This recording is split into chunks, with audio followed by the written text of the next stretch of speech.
Buner KPK Pakistan confirm 309 deaths हो चुकी हैं जो कि फ्लड्स और लैंडस्लाइड की वजह से है। उन्होंने मुझे बताया कि मैं उस मैदान के पास हूं जहां पर 50 अफराद के जनाजे पढ़ाए गए हैं और एक ऐसी जगह भी है जहां पर एक ही खानदान के 35 अफराद दबे हैं।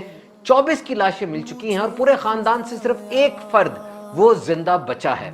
और पानी जब आया उनके बकौल तो 35 टन के बड़े बड़े पत्थर अपने साथ लेकर आया और कुछ पता नहीं चला एकदम से क्या हुआ।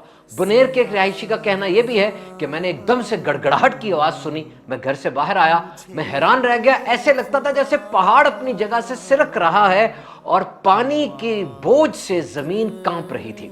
और एक साहब कहते हैं कि मुझे जब पता चला कि रेला आ रहा है, मैंने उसको एक नॉर्मल फिनोमेना समझा। घर वालों से कहा कि वो वेकेट कर दें, घर वाले घर छोड़ गए। लेकिन थोड़ी देर बाद जब हम वापस आए, हमने क्या देखा कि वहां पर मैदान था और उस पर मलबा पड़ा था। मार्केटें, दुकानें, घर सब के सब मिलिया मेट और तबाह हो चुके थे। अल्लाह ताला उनको सब्र अता फरमाए, अच्छा नेमुल बदल अता फरमाए और अल्लाह ताला हमारे वतन पाकिस्तान को कुदरती आफात व बलियात से बचाए। आमीन।